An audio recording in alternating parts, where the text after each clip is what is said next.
Hello friends, हाय, मेरा नाम है रॉथर। रॉथर जेलिस इज माय नेम। तो देखो यार, सीएलसी स्टार्ट होने वाली है।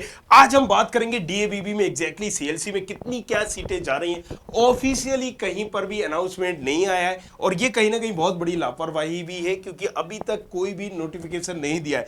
लेकिन जो मेरा एक्सपीरियंस है उस तजुर्बे से मैं आपको बता रहा हूं कि कितनी क्या सीटें बच रही हैं, बचेंगी जो सीएलसी में जाएंगी। और इसको आप क्रॉस चेक भी कर लीजिएगा, जब नोटिफिकेशन आएगा तो आपको एक अंदाजा भी लग जाएगा कि रॉथर सर का एक्सपीरियंस और बाकी सारी चीजें। चलिए, हम यहां पर बात करते हैं। अब हम यहां पर सबसे पहले जाते हैं। देखिए, यहां पर डीटी में जाकर आपको कहां से क्या चेक करना है वो भी मैं बता देता हूं। ओके, सो यहां पर आपको जाना है डीटी के ऑफिशियल वेबसाइट पर। जाने के बाद आपको यहां पर जाकर वैकेंसी आफ्टर एडमिशंस, ये सारी चीजें आप देखोगे। ये इसके बाद ये पेज खुल जाएगा। पेज खुलने के बाद सारे कॉलेजेस की एक लिस्ट आ जाएगी। उस लिस्ट के बाद आप ये चीजें देख सकते हो कि इस तरह से हम यहाँ पर देख सकते हैं किस कॉलेज का आपको चाहिए।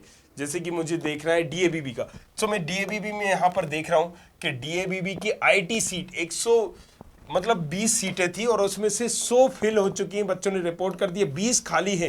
लेकिन ये 20 सीएलसी में नहीं जा रही है मेरे भाई। सीएलसी में सिर्फ 0 से 5 सीटें ही जाएंगी, मात्र 0 से 5 सीटें ही जाएंगी सीएलसी में। ये मैं आपको पहले ही क्लियर कर दूं। यहाँ पर अगर आप देख रहे हैं तो ये पूरी की पूरी कन्वर्ट हो जाएगी और इंटरनली में ब्रांच चेंजिंग में होगी। और कहीं ना कहीं ये आपका एक इतना आप मान के चलिए, इससे ज़्यादा नहीं जाने वाला है। ओके, अगर हम बात करें यहां पर मैकेनिकल की, तो मैकेनिकल की आप देख रहे हो यहां पर 50 कहीं ना कहीं सीटें भर चुकी हैं, 10 खाली हैं। और जब हम इसकी बात करेंगे कि दूसरे की, तो यहां पर आप देखते हैं कि हमें यहां का ग्राफ मैकेनिकल वाले भी जब स्विच करेंगे तो 10 प्लस ही रहने वाला है ये, राइट। 10 प्लस ही रहेगा ये वाला। ओके, अगर हम बात करेंगे यहां पर किसकी,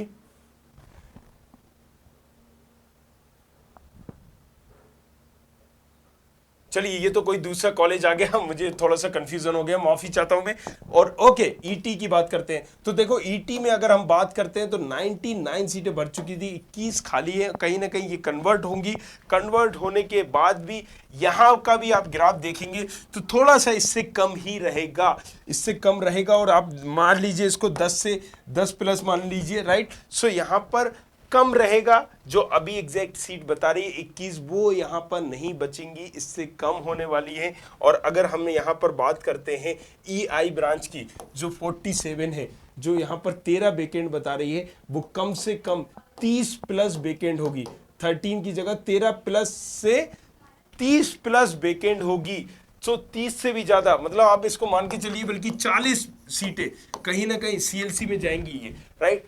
30 प्लस सीटें यहां पर ज्यादा जा रही है। हालांकि सिर्फ बता रहा है अभी 13 ही बता रहा है, लेकिन ये यहां पर ज्यादा जाएगी और करीब करीब 30 से 40 सीटें आपकी सीएलसी में कॉलेज लेवल काउंसलिंग में जाएंगी। यहां पर अगर हम बात करते हैं ईआई की, राइट। सो यहां पर ये सारी ब्रांचेस हो गई, हमने कवर किए। आईटी ब्रांच का और हम देख लेते हैं, राइट। आईटी ब्रांच को आप देखोगे 100 सीटें भर गई है। तो यहाँ पर 0 से 5, अगेन मैं बोल रहा हूँ, यहाँ पर 5 से ज़्यादा सीटें मुश्किल है। बहुत ही ज़्यादा से ज़्यादा अगर हम बात बोलें तो 7, इससे ज़्यादा नहीं होगा, नहीं होगा।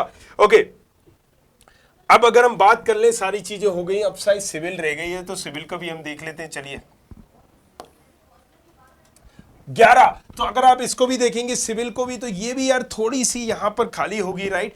क्योंकि यहां पर क्या है, इंटरनली चेंज करेंगे सिविल वाले, मैकेनिकल वाले एक सीएसआईटी ईसी में।